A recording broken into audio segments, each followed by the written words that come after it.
What's up, Silver Saints, vampires, and shapeshifters? Welcome back to the Fantasy Files Podcast, the podcast that wastes hours of your life that you are never getting back. We are your co-hosts, Spencer and Sam, and today we are discussing the epic finale of J. Kristoff's Empire of the Vampire trilogy. This one titled Empire of the Dawn, which is frustratingly the same first lettering as Empire of the Damned. So anytime anybody said EOTD, it's like you never know.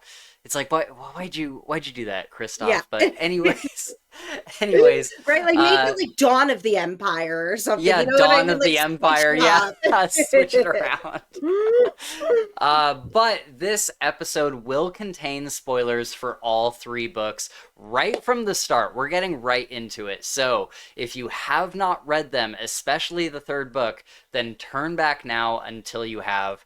I often say with these things that, there's a big twist in this one, you don't want to get spoiled, but literally if you were to get spoiled for this twist, it would probably ruin the entire series for you. Absolutely. So depending on how you look at it, I guess, but you really do not. Yeah, you do not want to get spoiled. It would have been like, well, what's the point in reading all of that? Yes, exactly. Yes. That's kind of how I feel now. Yes, yes. But that being said, as always, our links are in the description. We got Twitter, we got Discord, which I probably need to check in on because I haven't checked Discord in a long time. But we got Twitter, we got Discord. You can reach out to us on both of those.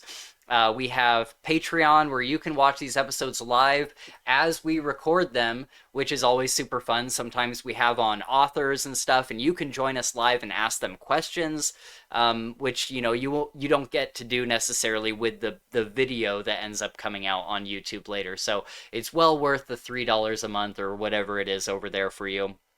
I know with iPhones sometimes they change it a little bit, but we set it at $3 a month, which I think is the lowest you can do. So anyways, all those links are down there. We also have SpeakPipe if you want to send us a voice memo that we'll respond to on the podcast. But with all that, we are going to go straight into Empire of the Dawn by J. Kristoff. Spoilers beware. This is your last spoiler warning. Here we go. Turn around now. Turn around now. Okay, should so we start first with overall thoughts? Yes, I do want to do overall thoughts. I want to say I was able to get a signed version of the hardcover. Oh, mine's not signed. I didn't end up getting a signed one, but this is a big boy, man. That's a big boy. It's bigger than the second one, right? The second one was the smallest. Small. Yeah. I remember when we got the second one, I was like, dude, this is like half the size of the first one. Like, what the heck? Mm-hmm. But no, this is on par, but bigger than the first one. It's bigger than the first. Yeah. Okay. No, you know what? I'd say they're actually exactly the same. I'd say they're exactly the same. Yeah. Nice. Yeah, I was able to get myself well after the fact somehow. It was like a Barnes and Noble special. I was able to get the first book in a signed edition, mm-hmm. and then when the second book came out, I had forgotten to pre-order it, mm-hmm. and so I was like, oh my god, how am I going to get a signed one to match the first one? Because, I just neurotically care about these things. And so One of mine is signed. One of my three is signed. I can't remember which one.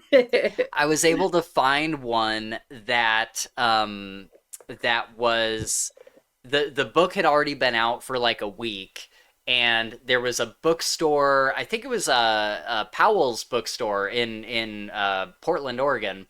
And they were having an event with J. Kristoff, and so they were selling these after the fact, and they were he's coming here in a week or whatever to sign all these books, so order your signed book. So I was able to get one for the second one, and then this one, I was like, I'm gonna pre-order it ahead of time, it's all gonna be set up and good, and then J. Kristoff posts a thing on Twitter saying there will be no US signed editions this time. Only the UK will have signed editions. And I was like, what the actual fuck, What? Christoph? Like, Why? why? Yeah. And I was so mad. But then I Googled, I'm like, is there somebody that has a signed edition? And the Four Seasons bookstore it's kind of the same thing as the second book. They were having an event on the 9th, and they were having Jay like sign all these books, and so you could order it. I did pre-order it before the book Mm-hmm. actually got released, but I ordered it, and they did the event. He signed the book. I think he even made it out to Fantasy Files podcast, and Oh, it's that's so getting, cool. yeah, pretty cool, huh? That's really cool. Yeah, and so yeah, so that's I don't have it right now, sadly, but it's getting sent to me, so I'm very very excited for that. And then I was also able to order a signed I mean, Empire of the Dawn is first edition as well, but I was able to get a signed first edition of Strength of the Few. Um, Oh, lucky, yeah, lucky. I can I send you the have link to just that the if you want. ebook. Yeah, send me that because I don't think I ordered the physical yet. I think I just downloaded the like Kindle version. I should look at my orders though, because God only knows I absolutely could have ordered it. But Yeah. I mean, I no, I didn't order that yet. So definitely send me that link. But I Okay. not only bought the physical Empire of the Dawn, I bought the Kindle Empire of the Dawn, And the and I bought audiobook the audiobook. all And to get through the past couple weeks. when I tell you, I was consistently swapping between audiobook, physical, Kindle, whenever I had 2 seconds. I am so glad that we pushed it because right now Yeah, work is there's just no way. insane. I'm on the phone There's all day. no I way don't we have could have. any time to listen. And then I get home by like 5, right? I gotta make my family dinner. I have to get my kids' homework done, all of that. So, plus with daylight savings, it has totally thrown me for a loop. Last year Yes, wasn't same. great. Oh my This year, god. it It's so is bad. fucked me. I am Mm-hmm. by 9 p.m. on the couch, like eyes are closed, basically. And so Yep. I've had like a solid 2 hours every night, and that's Mm-hmm. if I can force myself Yep. to Same. concentrate. Plus, Fortnite is Simpsons right now, and I'm absolutely obsessed with it. And I Oh have my not been able. god. The second my husband walks in the door, we are playing Fortnite, and we are good. Like we are good. We have crowns. Like we kill it. Granted, I'm the best. I am the best. I have the highest ranking in my house. Oh my god. It's just it's so hard right now. It's so Mm-hmm. hard. So I am really glad that after today I have essentially 2 weeks to do Yes. Strength of the Few, but I do have a feeling that I'm just It's going to gonna be be pulled more mostly the same. in. No, Mm-hmm. I think I'm going to be pulled more Oh. in with Strength of the Few in the Oh, sense okay. that I'm not going to want to put it down because I just finished a reread of the first Yes. one, The Will of Right. the Many, and I've read that book like 5 times now, and each time I'm enraptured. I cannot put it down. I can't stop, even though I know it's going to happen. I need to listen to a recap. I need a recap, I think. Yeah, there were quite a few things that I had forgotten, even though I've read it so many times. But that's because we Yeah.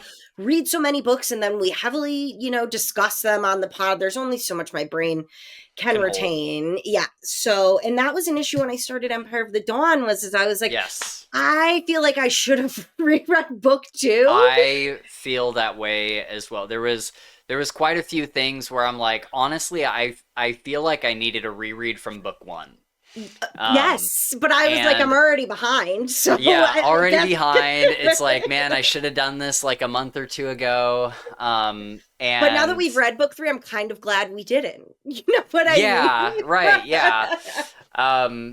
Because yeah, so let's talk about general thoughts. And the one thing I want to start with as far as general thoughts go is we were supposed to do this episode last week. Mm-hmm. And this I really can't put my finger on it. Like, you and I have talked about how like the book is really slow at times. I don't think that's what it was for me. I like the book was slow and it was kind of aggravating in that way sometimes, but something about it, I could only listen for like 2 hours at a time. Yes. I could not do more than that. And Same, I tried same. and tried and tried. And, we got to like last Thursday, and I'm like, okay, I'm just going to listen all day, Thursday, Friday, and Saturday, and knock it out. And then when you were like, should we just push this to next week? I was like, yeah, I'm like, I think that makes more sense because something about this book, again, I can't quite put my finger on it, but something about this book would not allow me to listen to more than a couple hours at a time. And the pacing was one thing. The first couple POVs were really like, when we got to Selene's first POV, I was like, Ugh. I just do not give a fuck. Like, Fuck. why are we getting her backstory in book 3? I Why said are to we not you, like, I go, we yeah, should have gotten that in book 2. That should have been yes. part of book 2. How she met Wulfric and all of that should have been part of book 2. I just don't, that was kind of baffling to me. That I don't I really I have complaints about this book, but none of them are like glaring. But Yeah. that's the one where I'm like, this seems like a writing mistake. And honestly, like we do get the big revelation of like she ends up finding out or wait, no, that's not even revealed to her back then, right, what their true purpose is. No, Yeah, no, so but the I whole felt the whole like thing the could have big, been in book 1 or 2. yeah, Like I just book felt, 1 should have been, sorry, book 1 should have been Gabe's backstory, book 2 should have been Selene's backstory, and then go into book 3. I sorry, I didn't want to cut you off, but yeah, go no. ahead. No, I feel the same way where it was just like I think it was because I read a lot of it on my Kindle. I could see like the progression of how far, like the percentage of the book I had read so far. And I want to say it took to 40% of the book At least. until I was like, okay, I do really, really want to know what happens next. But even the whole reveal of how Selene, absorbed, drank Wolfric, so now he's a part of her, to me was a big nothing burger. Yeah. So, yeah, I mean, I think I can't remember which book it was revealed that, was it book 1 where you find out Selene's master was Gabe's father? Yes. Then it I should have believe been so. in book 1. It should have Yeah. been in book 1. It Mhm. felt so like we are so far past this. I do not care. Right. And what does it really have to do with this book as a whole? It semi reminds me of the the last 2 Game of Thrones books that are out, where it was so big that he split it in half in the sense that he took half of the characters and wrote one book, and then the second book it starts back at the beginning of the book before it, and you go through the second half of characters, and I'm like, but I already know the outcome of all of these things. I are I knew Selene had Wulfric in her. If you had done it in a Yeah. blind reveal in an Yeah. earlier book, that would have been much bigger. Oh wow. Yeah. Yeah, than But like, this. yeah. And I think I'll just start by saying this particular thing did not annoy me, but I think it might have annoyed you. Did you dislike how Selene would tell her story and then it would go to Gabriel and he'd be like back a little bit, like they would overlap, like her story would kind of part ways from him, and then Jean Jean would go to Gabe and he'd be like, okay, so you tell me what happened, and he would start back at the beginning, and then you'd see how the two stories line up. Was that annoying? Because for me it was like, it's not the same story being retold, but it is like some going back in time and then going forward and going back in time and then going forward. Was that annoying for you, or did you not mind? This book was a lot harder with the where am I in time of it all during the Yes. whole thing, where in the other books, at least they would be like, okay, this is what Gabe did. And now we're going to go back to the same spot and we're going to tell you what Selene was doing, which was fine. That was fine Yeah. because they were doing 2 completely separate things. But Right. they're somewhat overlapped in this. And Mm-hmm. so it got very confusing at times where I'm like, wait, because this book introduced a lot of the present, way more of what, and I wanted that. I very much wanted more of what was happening in the present, how Gabe got there, what Margot's like whole plan for all of this was. So I did love that. But yes, the time hopping of it all was very confusing at times, where I'm like, where am I felt like Ash, you know what I mean? Yeah. Where am I in time? You're right. Yeah, exactly. Exactly.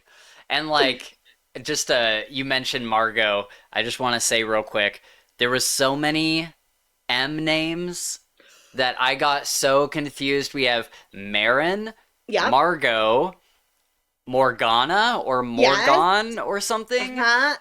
And I And think there was another one too where I was like, wait, yeah, which one is this again? right. I had them all confused. By the end, I'm like, I don't know really who any of the vampires are anymore. I just know that they're like the big epic vampires. And so, Yeah. I was just kind of, I was like, I don't know Yeah. who's who anymore. But, Yeah, and how about like even there were so many things that I had been like anticipating and waiting for in this book. And don't get me wrong, like I would give this book like a 3.5 out of 5. A little okay, closer to yeah. 4. You know what I mean? Yeah, I would agree. I didn't hate it, but I think I had maybe had too high of hopes for it just because of how much I loved the first and second. And there were too many things I was waiting to be revealed that, Yeah. like I said, were nothing burgers. Like the Wolfric thing, the Ash thing pissed me off so much. I thought it was going to be like Gabe had gone on this huge quest and some Isabel had given it to him. and It's giving like, it to oh, okay. him. It was Ash the whole time. And you know what I mean? And I was like, Yeah. oh, so that's why wouldn't they have mentioned before that Ash was the sword that, Yeah. the Empress had given to him? Like, that's Yeah. Why would that not have been revealed? And yeah, there was things like that that were frustrating. I would say that from about 65 to 70% onward, the book is like a 9 out of 10. Yes, absolutely. But everything before that, I was like, I wasn't frustrated all the time, but there was just times where I'm like, this could have been an email. You know what I mean? Like, Yeah. and even that's why I texted you today. I'm like, it was so funny when Jean-Francois was like, guys, hurry it the fuck up. Like, Yes. hurry up.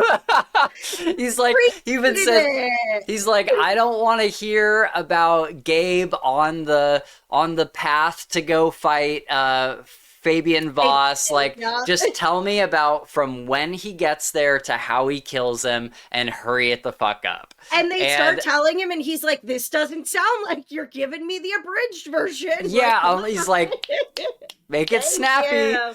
And I'm like, John, why did you not do this from like the beginning? Yes, and mind you, I'm at a child's birthday party this morning. Yes, so oh my god. Like, me having another podcast later today, I had a children's birthday party before this. I'm sitting in the corner of an indoor like soccer arena where there are 28-year-old boys running around screaming, right? And I'm just trying to sit in the corner and read. And Jean-Francois, Jean, yeah. John, is saying this, and I'm like, yes, exactly. Like, come on, let's let's go. Hurry it up.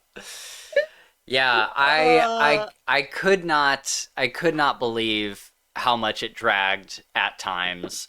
But then there was also like moments, near the beginning of the book where I'm like, that was a nice little scene or whatever. But yeah, there was times, man, where I'm like, dude, this could have been an email. This could have been like at least 20% shorter, I think. Yeah, absolutely. And I'm not usually someone who will say that, but not to like ruin or get ahead to the ending. But then once you read the end, it's like, so you made me read all of that for nothing? Right. Yep. It makes you so mad. So mad. Oh my god. Yes. And there was one big unanswered question for me that I was praying we would get an answer to, and we never did. What's that? I wanted to know, how Ash is always like repeating this like recipe for something? Yeah. I wanted to know what that was about. I was praying we were going to get an answer to why Ash was constantly repeating that, like 4 cups of this and blah, blah, blah, blah, blah. And I was so upset we didn't get that. I honestly think that we were told in the first or second book Well, I because think they it say she's always repeating this recipe, this like horrific recipe for something, but I wanted to know where she got the recipe from. Like, how did she even get it to begin with? does it not tell us? I thought it did in like the first book or something that it was some recipe from I don't know. Maybe. That would have been helpful if I had had the time to reread Right, it. yeah. You know? So my bad, anybody watching this. I'm sorry. Maybe, Well, leave it in the comments yeah, so that let us know. my questions can be answered.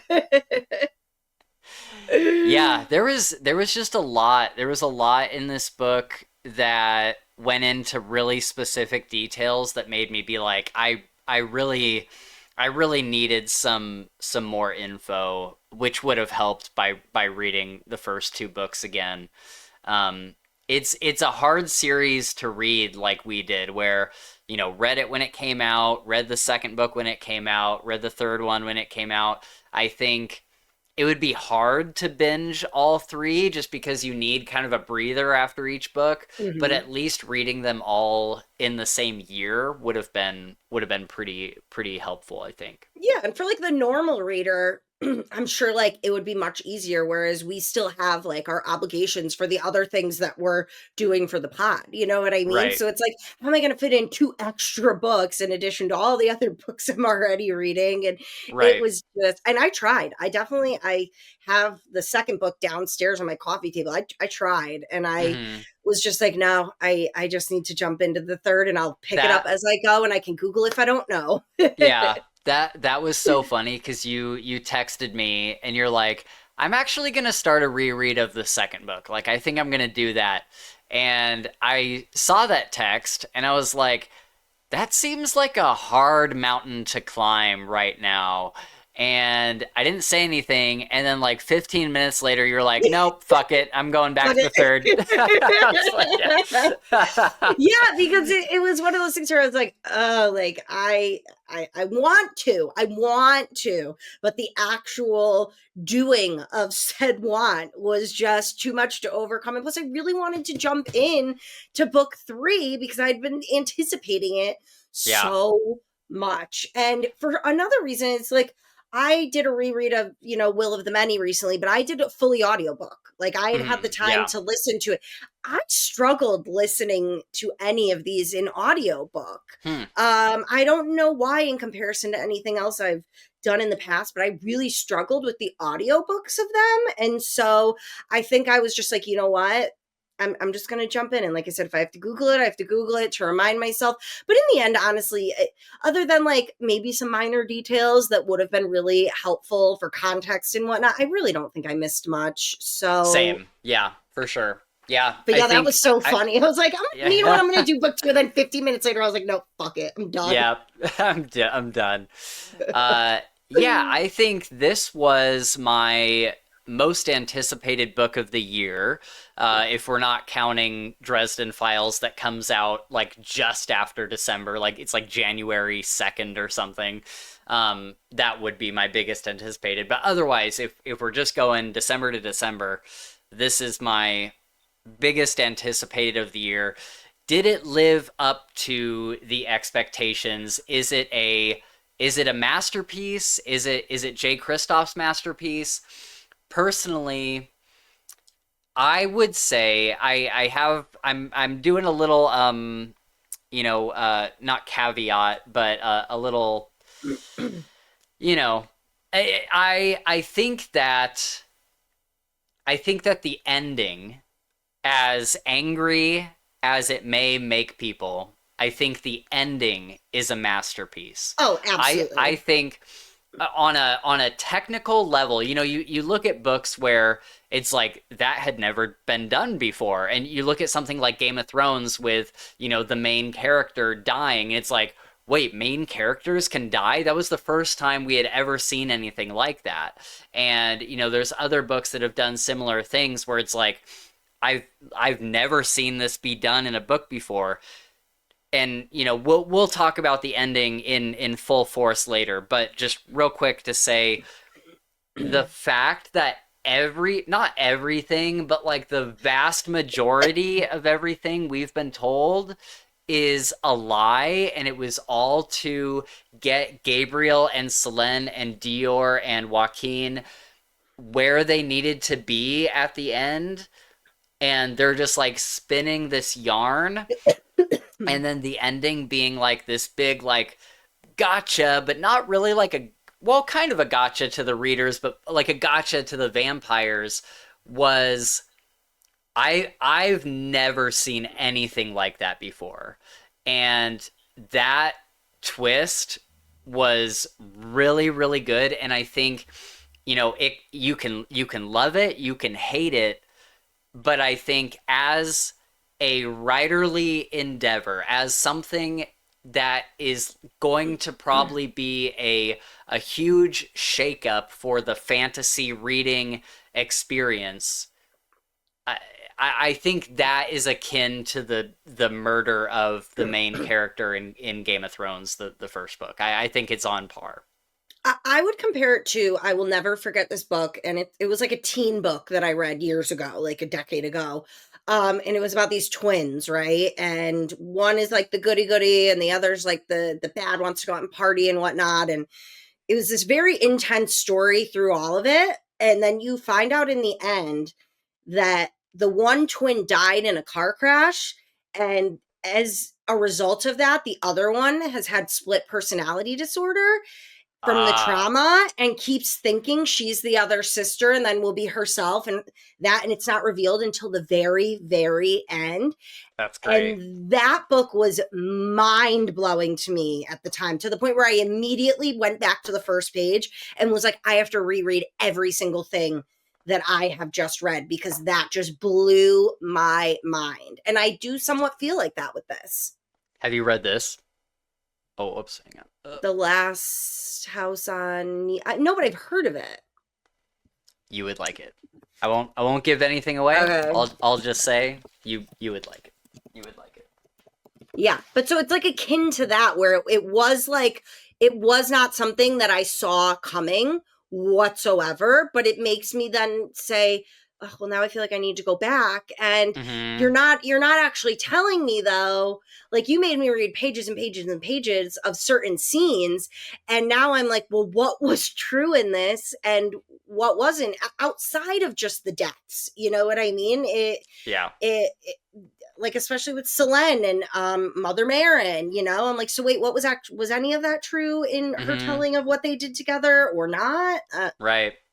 We'll never Yeah. know. I mean, he even John asks him at the end. He's like, "So what was true?" And Gabe's like, "A lot of it was true, but most of my friends made it out, and there was some things that like there was like a lot of things that I lied about, and it's just like I guess you'll never know what's true and what's not." And I think that was probably smart on Jay Kristoff's part, because I think it would upset a lot more people if the entire story was fake. Like if everything that you were just Mhm. told was fake, I think that would really piss a lot of people off and feel. I mean, people have gotten tattoos of this series, and I feel like if these scenes or these things that people are getting tattooed on their body, if they were to find out that that was fake and not actually canon to the story, then that would upset a lot of people. But for it to be mostly, the people that died, patients coming back, all that kind of stuff. Um, and I then it, did feel vindicated, though, with the white moth theory I had after our yes, first that was so dream. good. It I was felt so good. vindicated. I was like, dude, I fucking called that from Yep, book one. I was like, I called it. yep, yep. Yeah, you caught it before anybody I had seen, before I did, before Gabe did, before anybody else that I had seen say anything about it.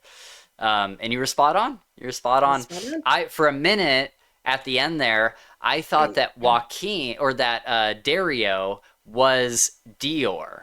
That's what I I thought thought, for a second, and then I was like, yeah, no, it's gonna be the dog boy or the yeah, whatever. It took me a second, then I was like, no, because it's yeah, gonna be the same. They can't change the face. I was like, so the yeah. only other person, I was like, who did Gabe say he recently had just left behind? You know what I mean? And I was like, Right. it's gonna be Yeah. him. Yep. Did you Absolutely. hear though that I didn't realize at first, and I saw people complaining online? First of all, I think more books need to be illustrated. Personally, Oh it just yeah, makes it so much better for me. But apparently, the artist was changed for this I book. The did hear that. person who did that, and I saw a lot of people complaining about it What does online. the art look like? Does it look much different? I personally didn't find it to look much different, but the way that like Gabe and like so there's like a photo at the end of Him and his Gabe family. and his family, Yeah, and that looks much different. it's Yeah, it's different. It is yeah. different. Look at how hot she is, though. I did. Yeah, and the style of the fates for Astrid versus Gabe's, like Gabe's is kind of truer to like how it was in the last books, but then Yeah, you look at Astrid and Patience, and I'm like, oh yeah, that's like a different artist. It's a different yeah, for sure. style. Yeah, Didn't really bother me because, like I said, I love illustrations. It really like makes it for me with the book because I can't yeah, picture shit in my head on my own without like a yeah, reference to look at. yeah. Um, but yeah, I mean, there regardless of what was true and what was not, I mean, it was a huge twist for Patience to be alive, and then you find out she actually wasn't. You know what I mean? Like it So, was a double twist. so that scene specifically kind of irritated me, not from like a reader perspective, really. Well, a little bit, but also from a podcaster perspective, because we've written down all these notes of like, oh, this was a great twist, this was oh, Patience being alive, and it's like, well, how do you and I sit here and say, oh my god, can you believe Patience is alive when she's not? She was never alive. That was never Yeah, like actually real. And so it makes it almost hard for us to discuss specific anything. scenes. Yeah, because Yeah. it's like, well, it wasn't true. Like, and Hmm. so that kind of that was like the main thing I was thinking of when the big twist happened, that nothing was real. I think Um, my favorite, like of all of them, was when Gabe goes back to his like family's home. You know what I mean? I would say that was for me the biggest surprise that came along, honestly. You know, that like the whole groundwork had been laid by who was it? Ilan? Which vampire was it in Gabe's home I mean, when he goes and sees it? Fabian killed his family. So no, when he goes to see like his grandfather and he finally meets his cousin for the first time, and him and Aaron can like Oh, somewhat feel oh, something's off, and then you find out like no, it's not actually hallowed ground because that vampire had had all of those stones laid, and he had been right. secretly feeding his blood to everyone, and Yes. he had been doing that deep sleep for a while, and so that's why other vampires had been there at one time. And to me, that was honestly probably my one of my top favorite like reveals because I did not see that one coming at all. Yeah, that was really cool because when he enters the city, the groundwork is laid that this is the last bastion of humankind. Like, it's this big city, it's impregnable. They are all like these holy warriors that are fighting the vampires. And then to find out, no, they're all like secretly like there's a vampire that lives under the city that is puppeteering this whole thing. And it would That make sense why he kept saying his grandfather didn't look as old as he like would have expected him to be because right. thralls can like have their lives extended somewhat. Yes. Yeah, I did not see that coming. That was the first thing that really pulled me into the book because that was Yeah. one of the first big things that happened at all whatsoever. And that was like 40% into the book. Yeah. But that was great. Like that That was was great. chef's kiss, perfectly done. Did not see it coming, didn't kind of use like a trope of like, oh, well, we were lying to you as a narrator. You know what Right. I mean? Yep. Absolutely.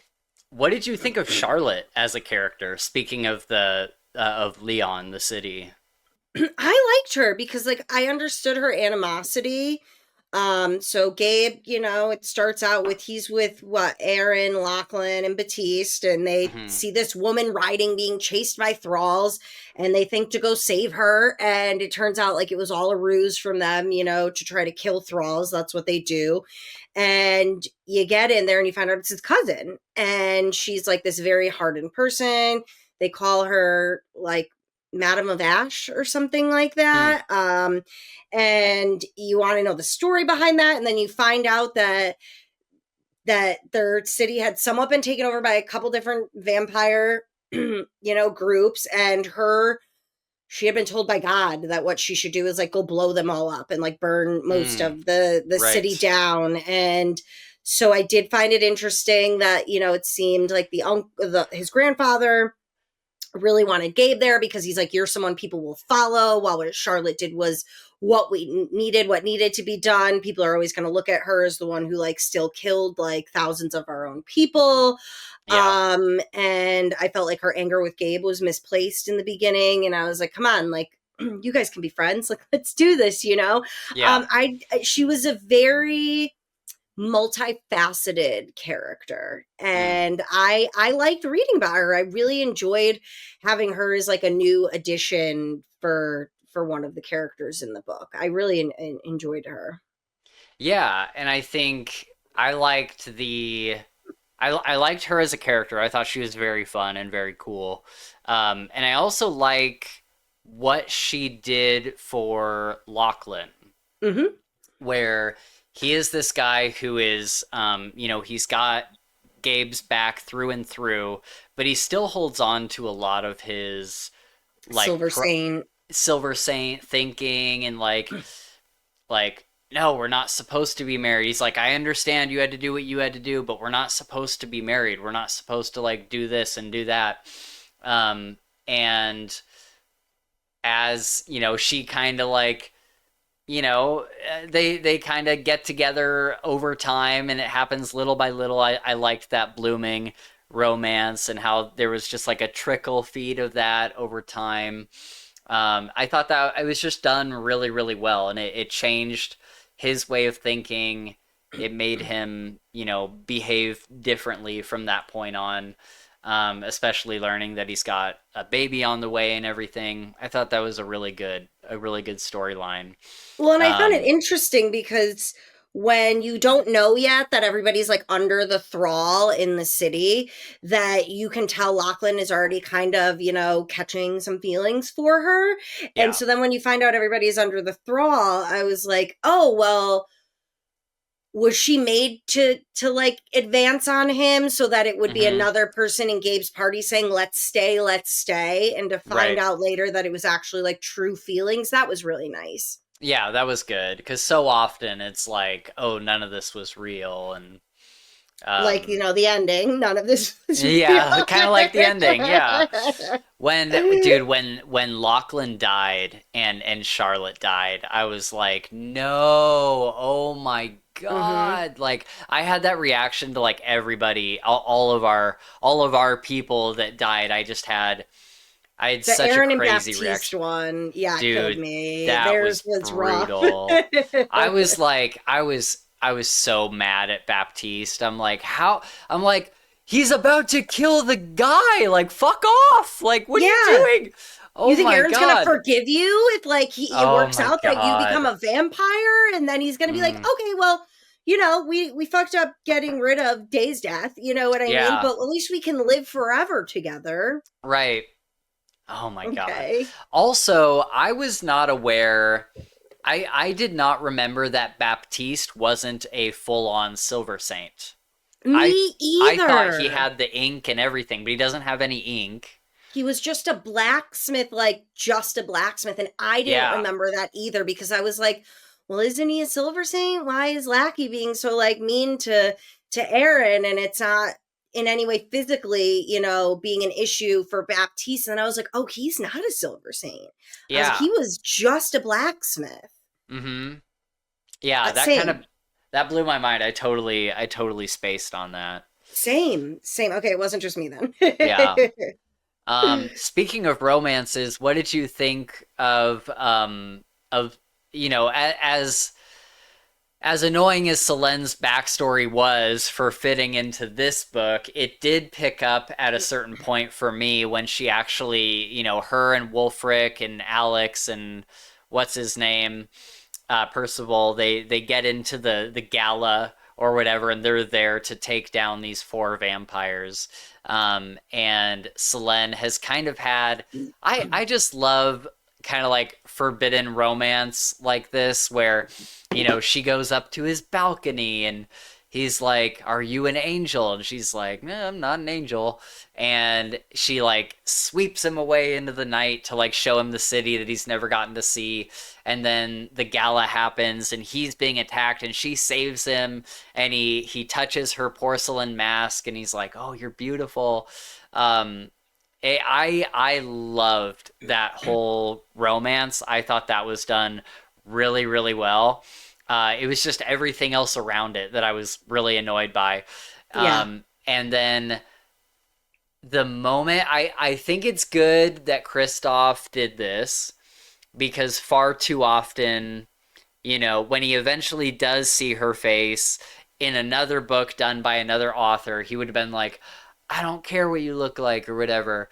But when he does finally feel her face, he's like, "What monster are you?" No, he And sees her. He sees her because he gets attacked and she gives him her blood to like heal him, and it healed his blindness as well. And that's when she goes, "I could tell by the look on his face that he was seeing me." And so he I thought sees. I thought he was like feeling her without her mask, and he like there was just like shock on his face. He No, he was he, sees her. oh. Which was Oof. so brutal because it was like, so you were fine with her, but then when you see what she looks like now, it's like, you know Yeah. what I mean? Like if she wanted to hurt you, she could have hurt you already. So it Mhm. was very sad for me, for Yeah. Selene, with all she had lost, and the way she had been turned into a vampire and had this like, she talks about at one point when she like, first came to, how she thought there was like a rope on her, but it was actually like her tongue had been pulled out like through her throat, and I was like, Yeah. oh. Yeah. Oh god.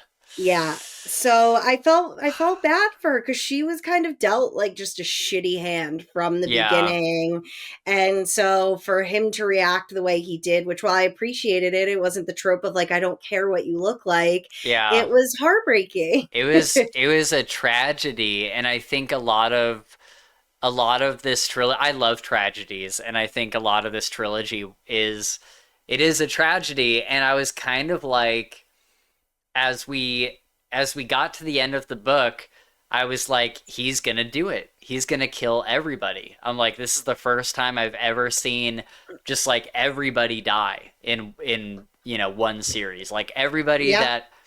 everybody that we've read the story with, that we really enjoy, this is gonna have like a negative ending. Not like negative in like it's gonna have a sad ending. Like, and I thought that would be really interesting too.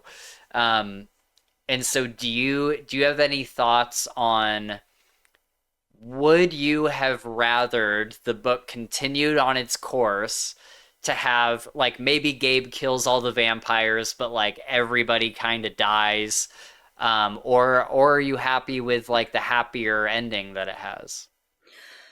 I mean, honestly, I could have gone like either way. I think I was more expecting he was going to have some big, he's lost everything. He has absolutely nothing to live for. He has some secret plan where he's going to blow this whole place up with everybody in it. And then you find out Dior is actually alive. And, Hmm. it ends with Yeah. her seeing the sun come up. Oh, that would have been cool. I think that's kind of where I thought it was going. I think he was going to have this one final, like, he was going to kill himself, but in doing it, also killing all of these vampires.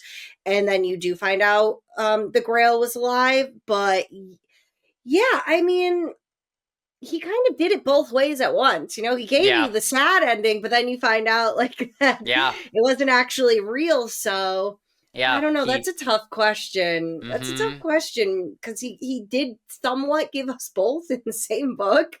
Yeah. He had his cake and ate Yeah. it too. Yeah. Yeah, he gave you the sad one, and then you find out it's not true, and it almost kind of made it sweeter that they weren't because you had Mm-hmm. already like lived through their deaths. Yeah, So I texted you and I was like, I'm literally crying, and it was the point where Jean realizes that, first of all, the scene where he realizes where Dario or Joaquin is like kind of Joaquin didn't reveal everything, but Jean is understanding through Joaquin, not being thralled to him. He's like, oh, wait, and he said this, and he said this, and he said this. Wait, how could that be? And he's like going through it all in his head. That was a great, I think that was the perfect way to Yes. portray this just like overflood of information. I love that scene. And then he goes outside and he sees the matron, whatever, has made Gabe and Selene fight each other for their enjoyment. Mm-hmm. And they're doing that, and Joaquin's like, or Jean is trying to tell her, like, no, there's something wrong here. There's Yeah. something wrong here. Something's going on. And then he starts running through the halls, and one by one, he sees Aaron and Baptiste, and he sees Phoebe Phoebe, and and he sees Lachlan, and all these people that we thought were dead, and he's like describing them all in their most like epic glory during this fight. And it was just that moment as he like went one by one and he saw all these people. I just started tearing up. I'm yeah. like, man, it was a good reveal. It was a good Well, reveal. It well, was and a he did it little, in such a good way where, yeah, Gabe had said how many times to win in a chess game or whatever their version of chess yes, is that they play, where you have to take some losses to let the enemy think that you are defeated, and then you mm-hmm, come back because they're not even expecting you. And the way that he played those together as Jean is realizing what's happening, I was like, oh, this is amazing. This so is good, amazing. Even though so good, I'm a little mm-hmm, annoyed with you because yeah. I'm like, why you're saying all these people are alive? You gave me countless goddamn pages of their deaths, okay? Right. Yeah. Yep. Yeah. It's a really man, maybe over the next like couple months I'll have a better idea of like how I feel about it. But it's really hard to put into words like how I feel about the ending. My mom used to tell me about this soap opera that I guess was really popular in like the 90s or something. I forget what it's called.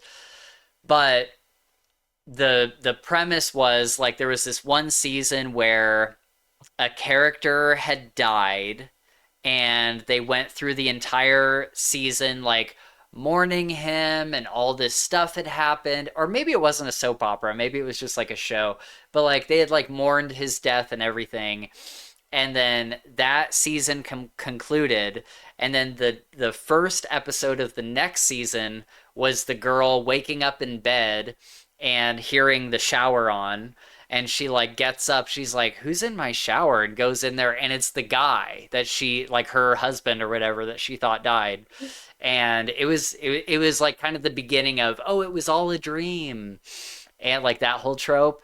That reminds me of um Lost, which yeah, in the oh final yeah, seasons, I got so pissed. There was a whole season of an alternate reality where of they're where if on nobody had Earth, gotten or on the where they're in, plane, yeah. yeah, if nobody had gotten on the plane, this is where their lives would go. And I'm like, what the fuck does this have to do with the price of coffee? Okay. Yeah, You are wasting my fucking time here. yeah, yeah, exactly.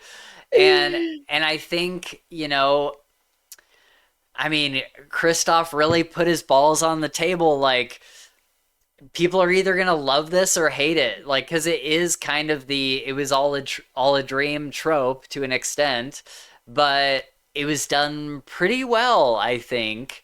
Hmm. But at the same time, I'm like, I could see it pissing off a lot of people. So, we'll I just kind of have think to wait and see. Yeah, I think what he could have possibly done to like mitigate people who will be upset, because I'm not upset. I did enjoy the book, Yeah, I'm not either. while there were parts that I'm like, could I have lived without? Absolutely. The only thing I think he could have done to have mitigated that response from people a little more is to have shortened everything leading up to that moment. There are definitely things that could have been edited out of this, and Yes. then given us at least one full chapter of even Selene and Gabe commiserating after all of this, saying what actually happened in certain aspects, kind of Yes. like well, yeah, Phoebe didn't die and this is what really, like, it didn't Right. have to be multiple chapters, but the fact that you tell us that all of these people didn't die, and that's all we've read about this whole book. I would have appreciated a chapter or two where you explain to me in a quick summarized version how things actually played out, instead of being like, yeah, this was our plan from the beginning and this is how we ended up here and that's it. Yeah, because the way that it feels like the only real story is the present day story.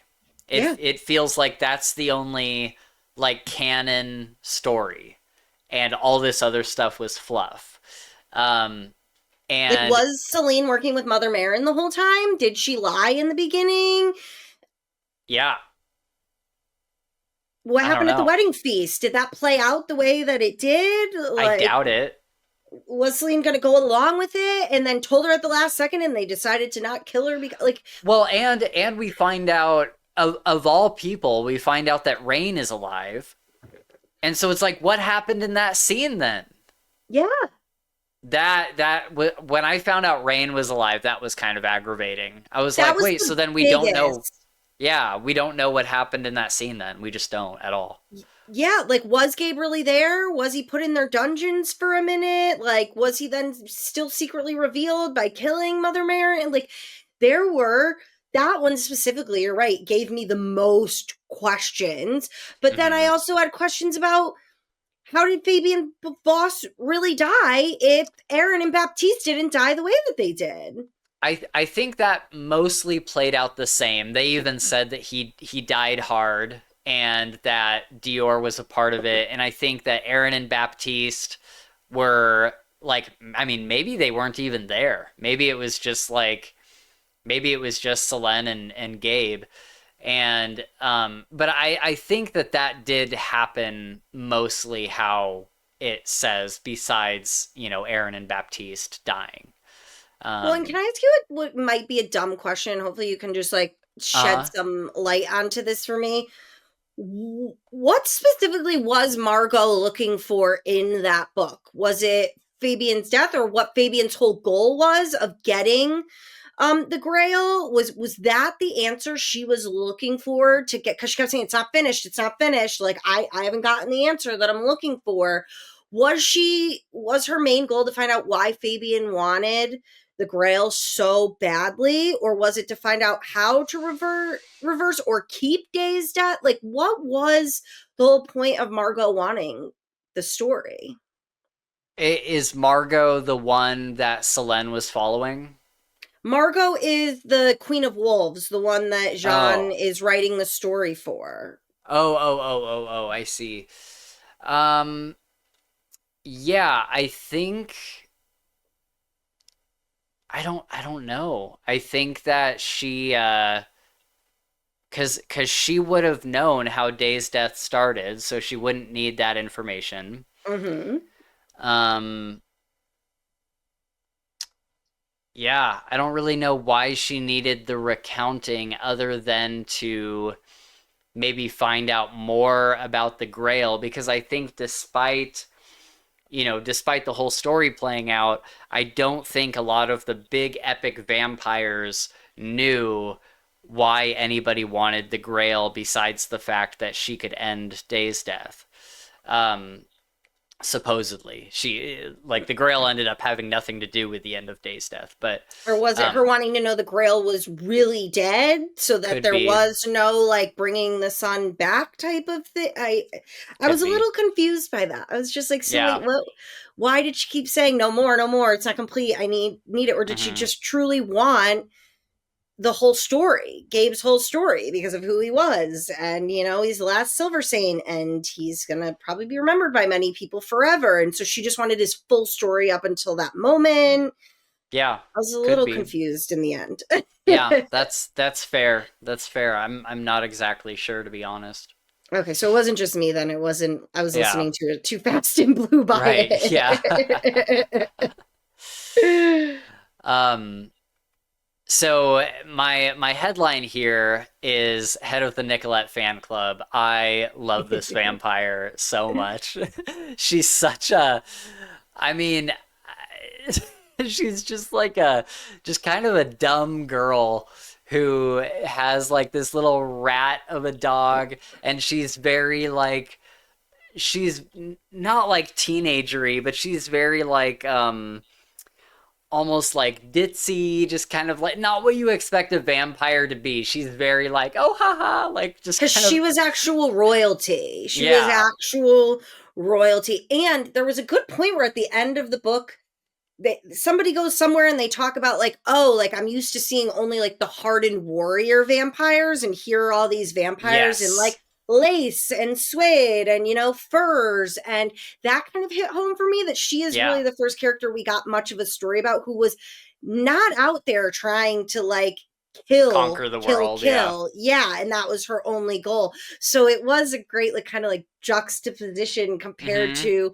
every other vampire that we've been introduced to so far. Yeah. Yeah. I absolutely loved it. She had some of the funniest lines. Every scene between her and Jean was just great because you can tell that he like kind of sees her as like a, I mean, she calls him uncle and stuff. And so he kind of sees her as like a niece in some way, but he's also really annoyed by her. And my favorite line from her was I texted you about it earlier, but she like kind of stumbles out of the woods all like bedraggled, and like there's this guy that's like crawling out of the woods like running away, and she's like, damn it, you scared off my last fuck pillow. And Gabe, she's like she basically says like, she's like, I don't want anything to do with this, like I'm out of here, I'm done with all this shit, this is Yeah. crazy, I'm going home. And Gabe doesn't want to like try to fight her, and so he Yeah. says, he's like, it's okay, go with God. And she turns around, she goes, oh fuck him, and Yeah. walks away. I She was was laughing great. so hard. Go with God. Oh fuck him. Just like Yeah. it felt She's so real.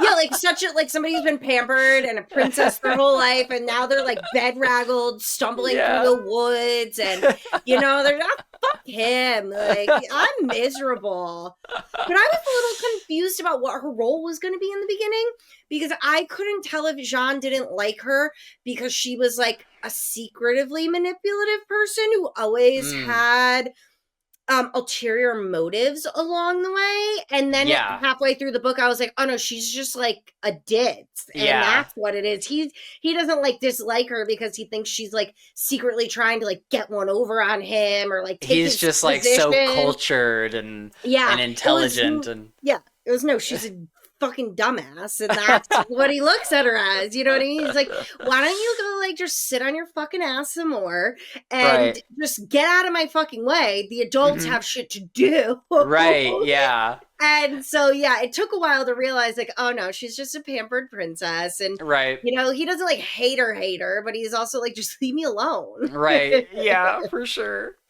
Yeah, And that was like great. Oh, fuck him. fuck Like, him. oh god, that was such a good line. I'm like, God, I gotta use that sometime. Well, and I kept wondering though, because you found out in this book that she's the one who captures Gabe and brought Yes. him to Margot.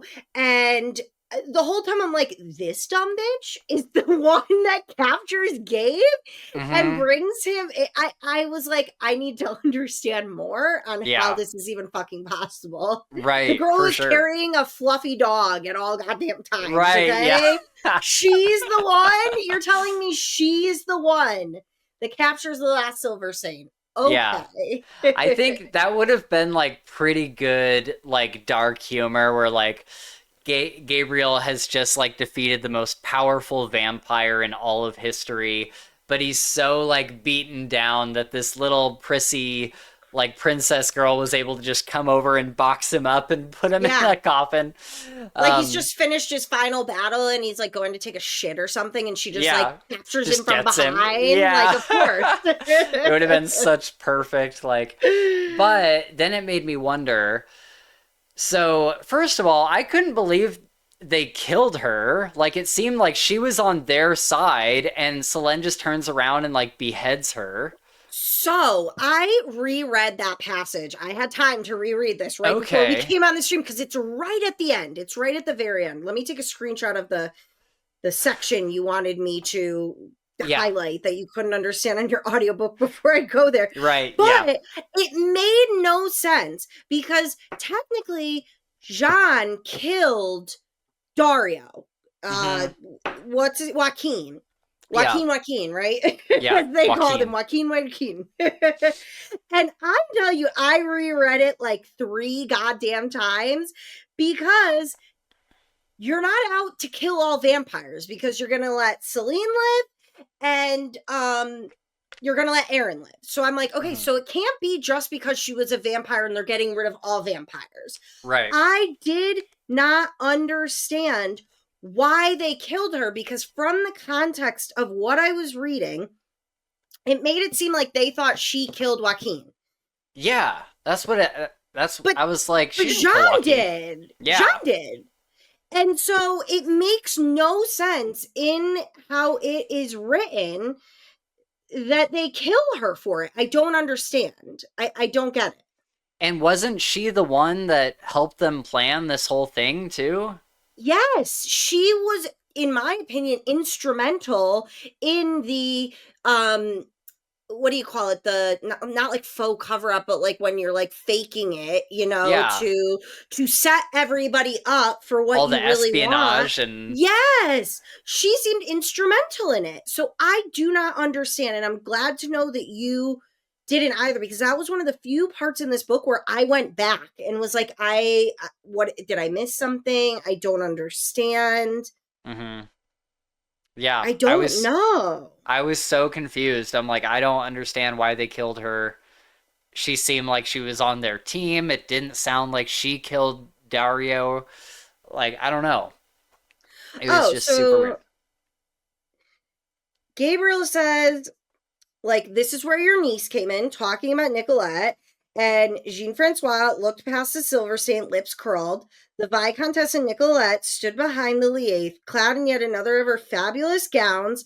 Little Henry was clutched to her bosom, her gaze downturned as she murmured, "I'm so sorry, uncle." Jean-Francois goes, "Treacherous whore." And then they fucking kill her. I don't get it. What am I missing? I don't know. I honestly am so confused by that passage. That doesn't really seem like she deserved to die, or like they had no reason to kill her from what I understand.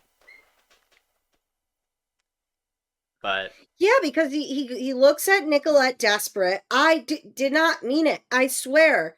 Uncle, and then Celine turns and kills him. But she didn't kill Joaquin. right. Jean did. Okay.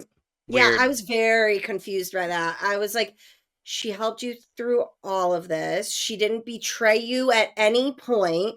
She was pretty much instrumental in this all working because she's the one who brought Gabe in, pretending she had captured him to buy Dior and all of them time to gather the freaking armies. So, also, did that whole battle happen where they, with the steam and all the vampires happen? And what did that battle even happen? Because if it did, how did you have enough other people to gather to then come for this? I lean on the side of it happened. Yeah. And then Gabe and Aaron went ahead to go find the king, and then Dior and the whole army, because they were slower, they were behind them by a couple days. I think it happened. I don't see any reason why it couldn't have happened. But just like in that context, it's kind of like, wait, well, you guys lost a lot of people there, like physically, not like main characters, but you did lose like a lot of people there. And this is this world where Day's death has been about, for what, 27 years? How many people are really left? They're getting culled and slaughtered like crazy by these vampires. Right. To the point where last book, one vampire had a whole like farm of humans, Yeah. So clearly you guys were running out of them. You know what really pissed me off? And tell me if I'm mad for being pissed off about this. So because I was switching back and forth between book, podcast, Kindle, right? There is no table of contents in this book, Spencer. Really? There is no table of contents. So when I needed to find, there's two maps. You got two maps. When Oh I my needed to God. find one of the final chapters because I was going to physically read, there's no table of contents. That's super frustrating. Isn't that, when I realized it, I was like, I started right at the first page, the first black page, the blank black page, kept flipping through it, and I was like, there is no table of contents. They even have listed all the other books he's freaking read, but there's no table of contents. Oh man, that is endlessly frustrating. Yes! I was like, dude, and now I have to go to the back and flip through and hope I don't ruin something for myself or see a picture that ruins something for me while I'm trying to find the chapter that I need. God. Do you have Whisper Sync on Kindle? So I have it where when I'm reading on the Kindle and I go to my audio, it picks right up. So it's super easy with those. But when I went to look for whatever was in book 6 and chapter 2, I was like, oh, there's no table of contents. Yeah. Not even like they listed it without the page numbers. It is non-existent. That's super frustrating. That's super frustrating. I couldn't believe it. I thought that's like a staple in every book, okay? It's a table of contents. Oh my I know God. not everybody's crazy like me and switches back and forth between 3 different versions, but I also paid you for this book 3 times and you can't give me a table of contents. Right, yeah. So I gotta ask, what do you think of, there's a point in the book where in the present day Gabriel escapes and then they capture him again and bring him back. We never found out what he was doing during that time. Like, he just like ran out of the castle and then got captured again, or was he doing something really important, I wonder? I don't know. The whole point of it, they kind of briefly mention it, is so, they're talking about the white moth that kept like tapping on the globe and whatnot. She was writing in messages. Right. The army was coming, but they got caught in storms. And so it ended up being much slower going than they meant it to be. And Gabe basically knew that he had until he gave up his whole story to live and for that army to get here. Right. So his whole reason for the escape was to buy more time for the army to get there. He escaped, was going to allow them to capture him, come back knowing that Margot was not going to be happy with the story he had given. It was incomplete and not up into the point where they captured him. So that was his way of buying them a little more time. Okay, that makes sense. Mm-hmm. Okay. Yeah. So with that, what do you think of Jean-Francois's ending? His final resting place? I'm a little confused. So, like, how they can take on the forms of these beasts, like the type of vampire that he is? Can he only be a rat? Like, are you given only one form? Like, it's not your choice. It's just, it is what it is. I think his thing is just a rat, yeah. Could he not have escaped in some way as a rat? I know, yeah. And gotten out? I was very confused by that. Like, he went down and hid, and it felt like he hid there because Gabriel had told him, like, over and over again, like, you don't know what not the galleys, but the Sally port is. Like, that was his way of giving him an out to, like, get out and whatnot. Yeah. So I was just a little confused because I felt like it should have either been like a kill him or let him go or be part of like your family now. Right. But then again, I remind myself, Gabe says like, Gabe almost kills him and he decides to let him live. Yeah. Which kind of is a double-sided sword because he needed him to live to come back and finish the story. Yeah. But I felt like it was very pointed because I think Celine even says, like, he gave you a second chance, don't waste it. Yeah. And so I think what they were kind of hoping and expecting of him was for him to, in somewhat aid their, like, escape. Yeah. And because he didn't, that's why they kind of were like, well, we're just going to leave you in here. But I think they should have either killed him or not. You know what I mean? I think the whole story I really loved, and I know that he's a fan favorite. Lots of people have talked about him. Mm-hmm. Gabe and him kind of did develop a kind of weird, odd friendship, and it would have been cool to see Gabe just kind of let him go, just kind of let him be. Although, to that point of them developing a friendship, when Jean finally comes out after being a rat and he looks at Gabe, the first thing he says is, I was looking at a completely different person. The Yeah. person that he had led me to believe this whole time was not the actual, like, Gabe. And Gabe says, how many times throughout the book, you'll either love us or you'll hate us, but you will not ignore us. hmm And so I Yeah. felt like it was very much of that, where it was like, yeah, you're not going to ignore him. And Gabe knew he needed you to be attracted to him. And so he played it up in ways that he knew you would, because he's soft. Like Margot is constantly telling Jean, like, oh, you're so young. Like, you still care. You shouldn't care about these beings.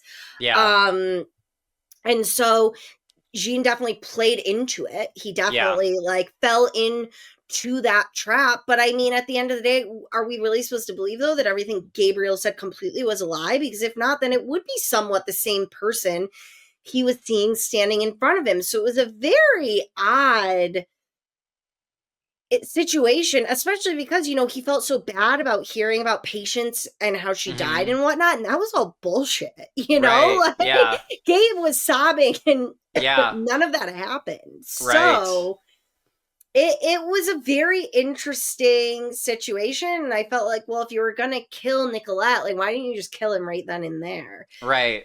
Because he didn't aid you. He didn't end up helping you. And he actually ran in and tried to stop what you guys were doing and say Yeah. everything was fake. Right. Um, so did they want to torture him? Did they want him to suffer? Are they going to let him sit down there for a while and then maybe one day they'll let him out? Maybe. Yeah. We'll never know. We'll never know. That would have been funny if, like, the whole story ends and then we get, like, one little epilogue where it's like Yeah. 200 years have gone by and he's sitting in the middle of all this water and then the door just kind of, like, opens and then that's just, like, that's how it ends. That would Yeah. be great. I would love that. Uh, but, okay, so we have a little bit, we have about 30 minutes left, so let's talk about some like specific scenes and quotes and stuff, because this didn't have as many notable quotes as the previous books, but it had some, and one of them is your headline there.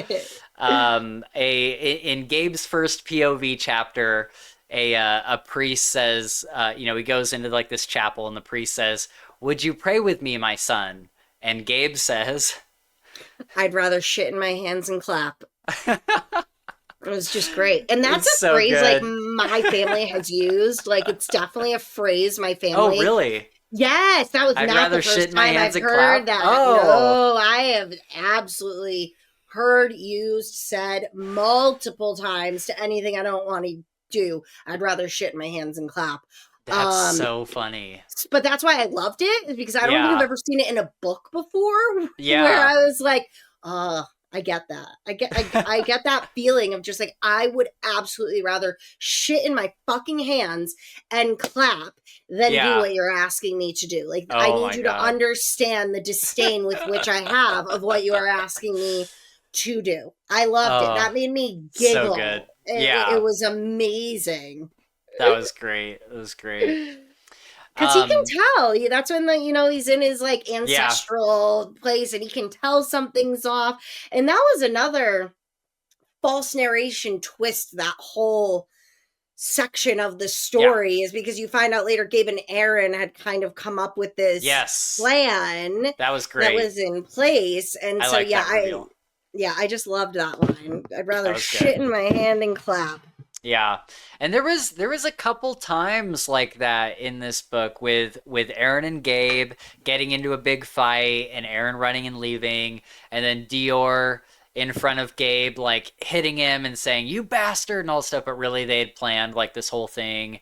Um and so the writing was kind of on the wall for a big like double cross kind of like staged thing, and the present day storyline of the past three books have kind of been like a bigger version of that. Yeah. And so it was kind of cool foreshadowing in that way. But I also wanted to ask you, what did you think of Rain? Because at the beginning of this book, I had totally forgotten that she was a thing, and I think she was introduced like at the very end of the last book, Hmm. and her and Dior like madly in love. I'm like, when the fuck did this happen?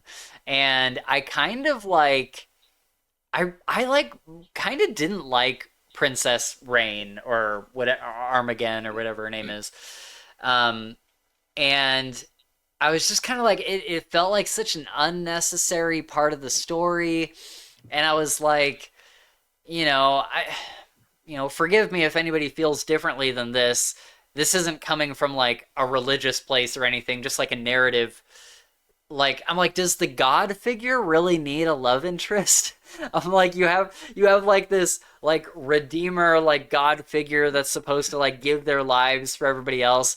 I'm like, do they really need like a boyfriend or a girlfriend or a husband or a wife? Or I'm like, do we really need that for like this type of character? Um, and so Rain was kind of just like annoying to me the entire time. Did you think differently of her? No, because, and listen, like, this is nothing against anyone who's religious, like, in Mm-hmm. any way whatsoever. I was technically raised Catholic. I went through the whole rigmarole of everything I had to do. Personally, at the end of the day, I believe in a higher power. I don't necessarily believe in like the one specific God that I was raised to believe in. My family's not religious like that. Kind of once me and my sisters all got through the things we had to do, that was like the it for and for Sure, yeah. religion in our family. I have always had an issue personally with just like the whole Rain and Dior, like she's gonna do all these things sexually with her, but like has to stop to a certain point because like of my God, Oh and yeah, that was and so this, annoying. and then it's like, well, then why did you even start this? Yeah, First of all, if that's what you believe, that is fine, okay, but don't do a little and lead somebody on and then be like, right, oh nope, can't because of my religion, and this is the right. reason, And Dior even and says at one point, she's like, "Well, your religion also tells you that women can't be with women, so yeah, I've like in always in for a believed. penny, right?" Like, Yeah, I've always really believed in like karma as my higher power. I put out what I want to get back. You know what I sure, mean? And so putting that out, is that what you want to get back? Like leading Dior on to just like then stop her and be like, I'm sorry. If you're going to lead by your religion, nothing's going to change then, though. So, like, yeah, then you should have never started it with Dior because of what your religion dictates. right. So, I think the whole thing with the Rain and Dior, though, which do you remember when I texted you and I said, I have a really bad feeling about Mother Marin? I was like, I feel Yeah, like this is like a fake out. Like, we're being led to believe she's there to help, but I do not think she is there to help. And something that I thought was going to happen, which turned out to like kind of not happen, was Phoebe basically says that like who Rain's father is, but then like you may find out later that that's who Rain's father is as well. So they're half sisters. right. I had thought it was going to be a ploy of Mother Marin, and that Mm. because Phoebe was like It could have been. a thrall, that she put that in Phoebe's ear to tell her so that she could separate them because it would be easier for her to continue on Mm. with her goal. I don't know if that was intentional or not, but I think that was kind of like the whole reason for all of it to like begin with, was to give it for there was now a reason where Dior would kind of be on unsure footing. She'd be all Hmm. upset about everything that happened with Rain, and it would be easier to then manipulate her into doing what you wanted her to do. Yeah. Yeah, I mean, I think that theory could still hold water. I mean, Phoebe says at one point when they find out that they're not related, Phoebe's like, "I had no idea. I was just telling you what I saw and what I thought." But it still could have been Mother Marin putting her kind of trickle feeding into Phoebe, because Phoebe wasn't like enthralled like an android. She had some, like, Marin was keeping her on a looser leash, and was kind of like loosely influencing her. Um, except for like when she stole the sword, that was like a hard and fast, like, Mm-hmm. you're gonna do this. Um, and by God, what a insane sex scene that was. Jesus Christ. That was insane. That was insane. And then for Gabe to like find out she was gone and had stolen the sword, I was like, Oh my God. oh, Yeah. okay, all right, got it. Yep. Uh, it was a lot. It was a lot, but yeah, Yeah. I could have left a lot of the Rain stuff. Like I didn't Yeah. need all the stuff that happened between Dior and Rain on the ship. Like I just Yeah. I didn't need it. That was definitely a part I could have absolutely done without. Yeah. Yeah. Speaking of Mother Marin, a fantastic scene was the battle with the other ship full of Voss vampires, and Marin like pulling the blood out of them. That was really cool. Yeah, that That was was sick. amazing. Yeah. You know what's interesting though is they say like Mother Marin was like an ancient, or I forget how they term it, but she was like, I was just a little confused with the whole day's death versus like the original vampires, like, and the huge amount of years that are between like when vampires were first created by killing the Redeemer and then like day's death. I got a little confused with like the timeline of it all, and like Mother Marin was, yes, very old, being 800 and something years old, but then how old was Fabian Voss? Voss was like the original. Like he was the Right? he was the brother of the Redeemer. So he was the first one to become a vampire from what I understand. Mm-hmm. And through that he made these five other families, or five families including his own. And so all of those five are kind of like the originals, like the Yeah. like Vampire Diaries like originals. And their blood was what created Day's death, but it didn't happen until like 1,000 years after they were created. Yeah. And Fabian had this idea. He's like, wait, if we put all of our blood together, there's enough magic in that combined to like pull off this big spell. And he was like able to figure that out. So we never really, I mean, it's a ritual. We never get like the hard and fast Yeah. magic of it, but we know that it took all of their blood, and once their blood is gone, then Day's death ends. Um, and so, yeah, I think it was like 1,000 years ago, they were all created, most of them, and then, 1,000 years later or so, like 800 years later, they decide to create Day's death so that there's like it's always nighttime, and then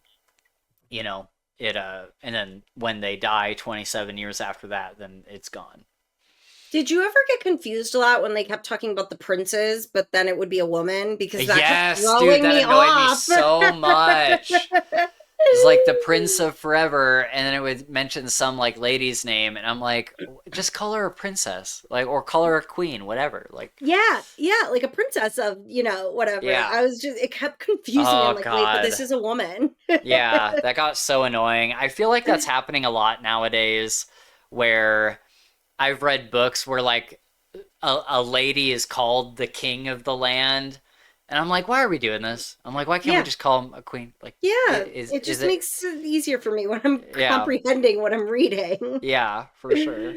That was just like when Solange meets Wilfric and Alex was a woman. Yeah. Oh yeah, for sure. Yeah. That kept throwing me off. I was like, okay, that's a woman. That's a woman. What did you think of Dior being a wolf? Was that a great reveal? Yeah, I really loved that. I really did like that. And I thought it played into in the end, yeah, bite me and then I'm going to shake my goddamn fur and you're all going to Yeah. be covered in my blood. So I think it perfectly aligned. Yeah, I loved that. Yeah, that was cool, and it's kind of like she's got a little bit of everybody everybody's magic in her. She's got the sanguimancy from the vampires because she's part of the lineage from that line, but she's also of the lineage of the Redeemer, and she's also of the lineage of the Moon The Dusk tribe, Dancers, Dust yeah. Dancers, Hmm. yeah. And so she's kind of got like a little bit of everybody. I would say the sanguimancy she's the least adept at, but but yeah, it's pretty interesting. She's kind of a mix of all of these people. Well, and it was Um, interesting to find that she actually wasn't like necessary, you know, like you didn't mhm. need her to end Day's death. It helped, but she wasn't like the key to it. It could have Yeah, happened without her. yep, absolutely. And that was the other interesting thing is Mother Marin's whole thing was to end not Day's death, but like everything. And so she was instrumental to that plot. But I Hmm. thought the cool twist was that the prophecy was not the prophecy that we think it is. It was a prophecy for something else that the Asani have made that's their own messed up idea of, this big plan or whatever. And so for it to not be like the ending of Day's death, I thought was a really good twist, I think. Yeah, same. I thought that was, ugh, I loved that. I was like, oh, like, so she was like necessary for certain things, but not the main thing that we had been led to believe through all of Yeah, these books. right, right. Let's see. What's the quote I had you look up? Oh, It it was was about what when Aaron said to Gabe. yeah, and Phoebe had like just stolen the sword, and they're all like, "You lost sight of everything because your girl came by, and you guys fucked and all this stuff." And then he says, I confess, I've never encountered a penis that gets its owner into quite as much hot water as yours. "Hot water." That's the word I couldn't hear in the audiobook. That's great. I love that Yeah, line. I yeah, confess I've never encountered a penis that gets its owner and its owner. yep, I love that term. Its yeah. owner. It was great. Yeah. Um oh my God, the battering of Ash. Oh, that The hurt. that I did not expect to care as much for a sword as I do for Ash Drinker. And that was such a sad scene because it wasn't like a one and done, like hit the rock, the sword breaks. It was like over and over, and Ash is like begging her to stop, and it's hurting her more and more, and like slowly killing her. And she's like begging and begging and making less and less sense. And Oh my calling for God. Gabe. She Calling calls for for Gabe. Gabe.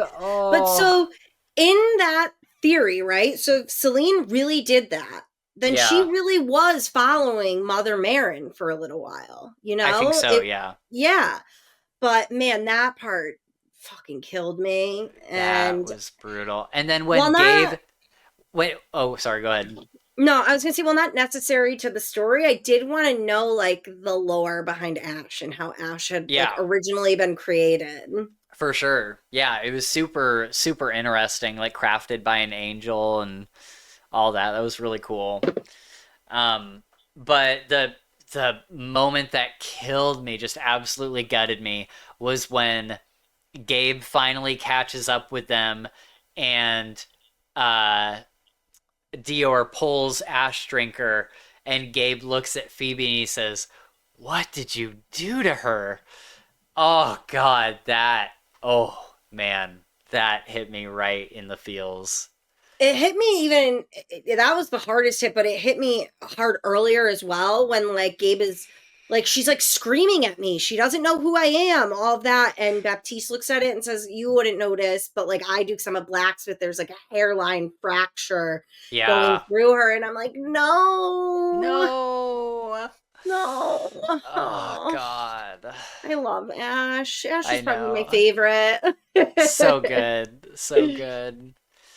Um okay, yeah, then we had the whole Philippe and Dior storyline, And I actually really liked the chemistry between them. Again, I was kind of like, do we need like a relationship between Dior and anybody? But Philippe was like, he kind of like sucked at first, and then you get to know him, and he's like just trying to do his duty and like stand up for his kingdom, and you learn that he's the last brother. Like he had another brother that was supposed to be the king, and then he's next in line, kind of like Verity and Chivalry. Chivalry, yeah. And I was like, oh, I'm starting to come around on this guy. And then he tells her like, we can be married, but you won't have my heart. And she's like, but I kind of want your heart now. And like, Yeah. then there's, they walk around and talk for a little bit, and then finally he says, our marriage doesn't have to be completely loveless. And it just, I don't know, I really liked that little bit of, even though they probably aren't like these, star-crossed lovers or anything, it was, I liked the two of them together a So did little he bit. actually die though? Was he one of the ones who really did die? And because then it's like, was when Gabe goes to see the Empress, and ask for all of the horses and the men, and she says no. But I don't think he's mentioned at the end, right? Like, I don't think he's mentioned as one of the people that shows up. So maybe he was one of the people that actually died. Maybe? Yeah. Yeah. It's like, I don't I know was if I like, oh, missed it, or I was like, did I miss that? Like, I did he don't think show up he, at the end? I don't Yeah, I think he don't think he showed up, yeah. did.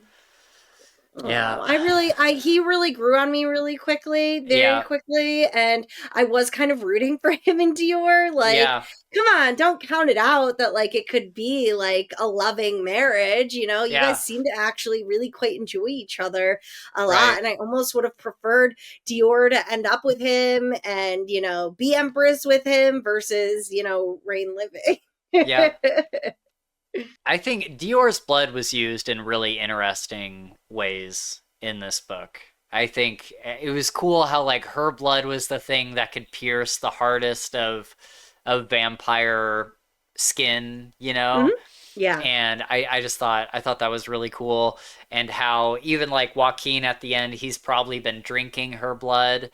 And so not like in a vampire way, but she's been like giving him her blood so he can't be Mhm. thralled.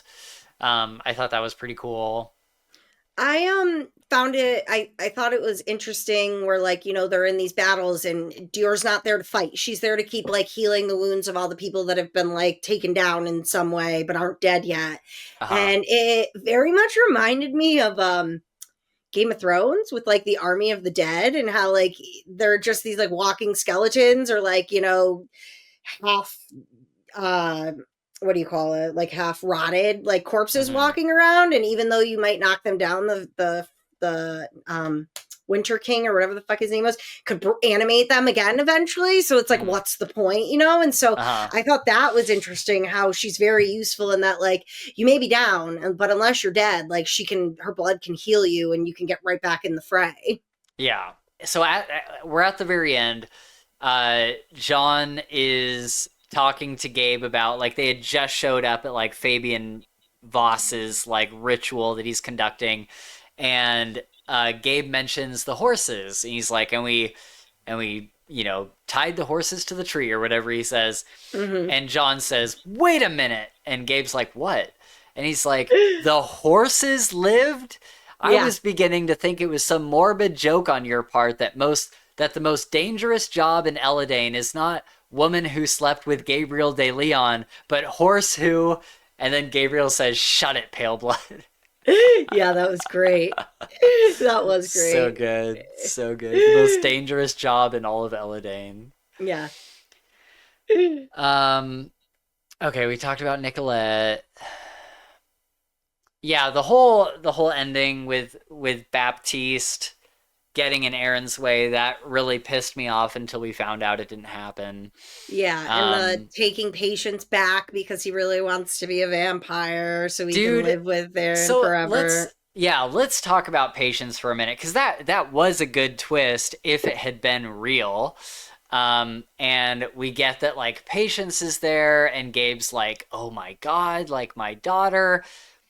And I was kind of thinking, I'm like, does he kill his daughter? Like, does he? You know, like, and I kind of thought the book was going to end before she died. I thought the book was going to end with him bringing about the end of Day's death and holding Patience while she died with the sun coming down. Hmm. Um, I thought that's how he was going to let her go. Um, and so that was probably one of the more frustrating things to not be real Hmm. is the life and the second life and death of Patience. Yeah. Um, and there was a moment where he has like one night with her and Fabian says like what'd you say to her that night, and he's like, I'm not going to tell you, like that's only for me and her. And I was kind of hoping that we would get like a reveal as to what that was, but then none of it was real. So see, like it makes it so hard to talk about on a podcast because it's like, I mean, we can't even really theorize because it wasn't like real in the first Yeah. place. So Like for that one, we know that part absolutely did not happen because, right, but I gotta say, like, I did find it to be a great twist when Jean is like running upstairs and he says, but what about Patience? And he's like, dude, I watched Fabian rip her head from her shoulders. Like, and you're like, yeah, oh my God. Oh yeah, my God. right, yep, not So like real. that part's great, but it's like, so you made me read all of these pages again about Mm-hmm. this thing that did not happen. Okay. Right. Yep. Okay. Yep. That was a great twist. It Yeah. was, and it would have it hit much harder than it would have if it had been Astrid. You know what I mean? Because it was his daughter, and But again, it did all play into the making Jean feel something for Gabe and extending the story that he had to extend to buy Dior in the army more time. So it makes sense, but it's also just frustrating. Yeah. Yeah. So going to the very, very end, Aaron and Baptiste decide to stay in Sudami, and kind of live out their life there. And Aaron, he's not a vampire. Did you notice that? No, I did He, not he notice that. he's not a vampire. His silver was glowing. It said in the fight, Aaron's silver tattoos were glowing. He's not a vampire. Maybe I got confused and thought I was reading about Lachlan. Really? Yeah. Well, At that's least, great. That makes me happy that then they can be together and he doesn't have to watch like Baptiste, get old and die.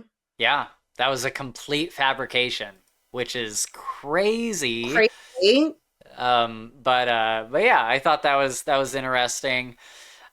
And then we just get this wonderful like final couple pages. We find out who's alive. Rain's alive. Aaron and Baptiste, Lachlan and Charlotte. They got their kid on the way. All these people are alive. Phoebe's alive. I also loved when during the big fight, Phoebe turned to Gabe and she's like, "I would have said I." And he's like, "What?" And she's like, "If you had asked me to marry you, I would have said I." And I forget what he says, but he says something equally romantic. Is it Um, something what was it? It's like something like, I, if I were a better man and if I were, yeah, if I were a better I'm man, I glad would you're have asked you. not. She's Yeah, like, yeah, she's she's like, I'm like, I not didn't everyone want a fell in better love with man. you. Yeah, Yeah, it yeah, was those are great. those are fantastic. I love that. Same. Um, but also, what was up? Did you understand? All of a sudden in this book, she had claws, and then she got a tail. Do you know? Did I miss Yes. something? So when you're a dusk dancer and you can shift from like your human form to like your animal form, the longer and more often you do it, when you come back to Mm. human, you start getting more of those traits on your human until one day you're just eventually going to be like full animal no matter what. Ah, And okay. I'm pretty sure the claws happened in the last book. And so Okay. then the tail was new to this book. But they do like very briefly explain it again in this book where when the tail is sprouted on her, Mm. they go, oh, as it is with dusk dancers, the more you do this, the more their traits will show on you when you're back in your human form. Right. Okay. Yeah. That But I'm makes pretty sense sure then. the claws were book 2. I'm pretty sure. Okay, because one of her friends from her clan has like a full on like wolf face. Yeah. I was like, Hmm. oh wow, that's crazy. Yeah. Um, okay, so we get the very end. They kill everybody. but they're looking up at the sky and they're like, I don't see it. And Selene runs down and she jumps into Gabriel's arm and she's like, watch, watch. And nothing's happening and nothing's happening. And just when Gabe is about to get frustrated, the sun like creeps over the barricade of the castle. It's just like, oh, Yeah. such a good moment. And that was another tearjerker where we get all of the like the big sayings that have kind of been going on through the book. Yes. We get like Yes. three characters all side by side. I think it's like Gabe, Dior, and Phoebe, and each one of them says "fuck my face," and then they say like the beginning of the end, and a quote that I loved was Gabe. In his narration, he's like hugging everybody, and there's so many people to like celebrate with. Yeah. And he says, "Not enough arms for the joy in his heart." Oh, it I'm was like, so that's sweet. such a sweet sentence. I love that so much. Yeah, and how it ends with like they're like, we don't know when the sun will be back to its full strength, and it just ends with Gabe saying, "But I have patience." And I was like, Yes. oh, It's so good. I love that. yeah. And then I loved him turning to his sister and them saying, ever outnumbered, never outmatched. That was another like big saying. And then Yeah. he's talking about patience and what was his wife's name? Astrid. Astrid. And he's like, as Astrid always said, hearts only bruise, they never break. And they just go through all of these little sayings that have been present throughout the whole trilogy. And it was such a good way to wrap up with everybody there watching the sun come up. And it's like, we don't know what's going to happen from here, but, the world will be a better place. Mm-hmm. Just great. I thought it was a great couple final sentences there. Yeah, It it was was. fantastic. It really was. It's good. Okay, so final thoughts. Do we feel any different about it having talked through it, or still pretty much the same? I mean, having talked through it, I feel a little better about it. Like a lot of it, I would say. Um, I honestly think it's something I'm gonna have to reread again at like a Hmm. much slower pace at some point. Yeah, But I also think it'll be hard for me to want to reread it, knowing yeah, what I know.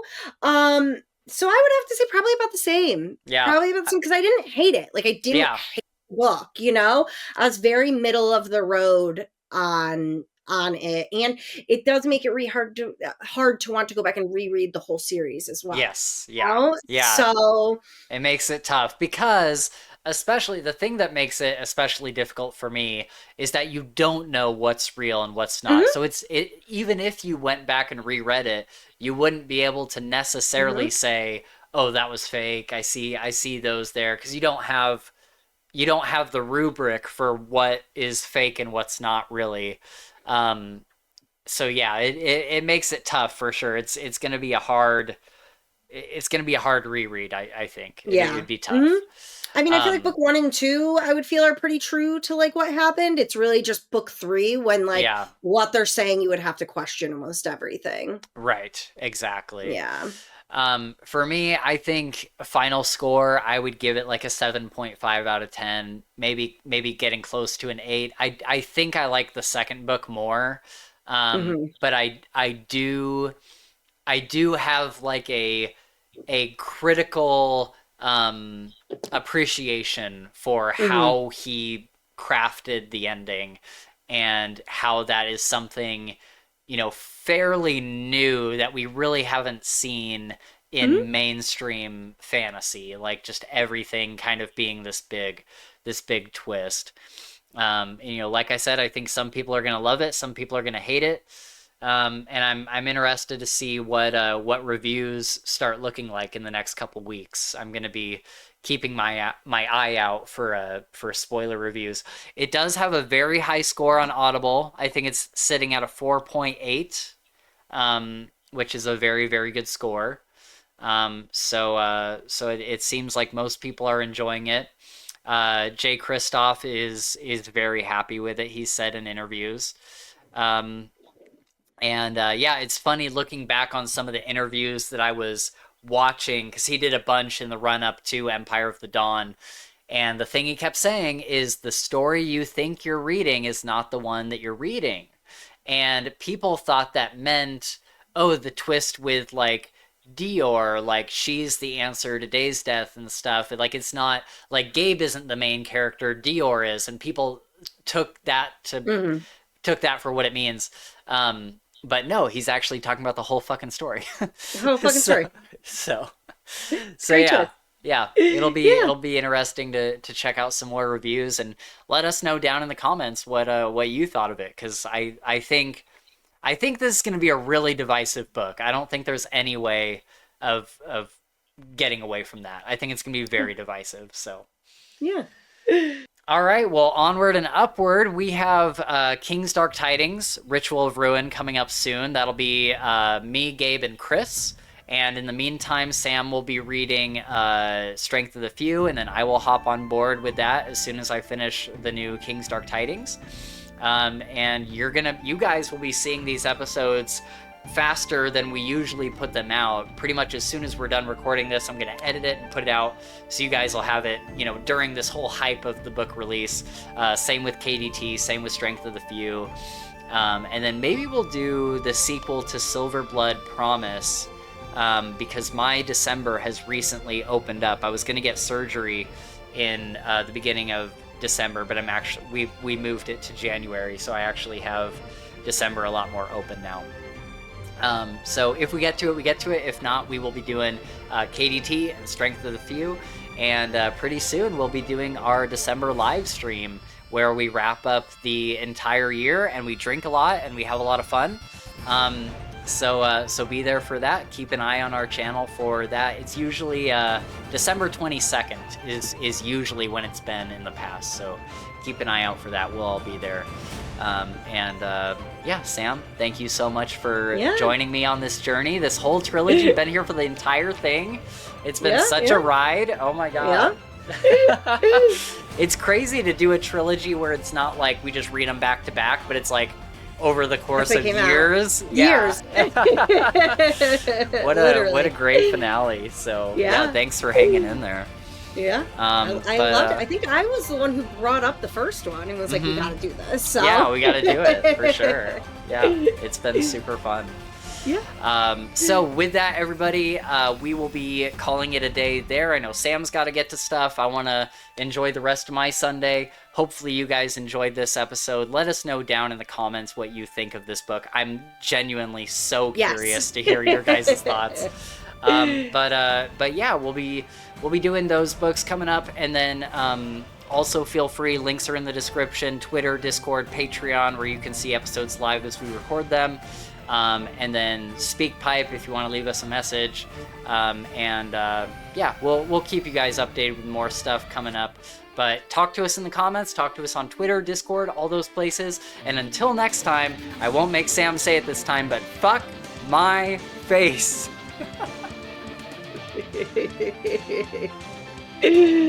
Oh, I'll miss this series, that's for sure.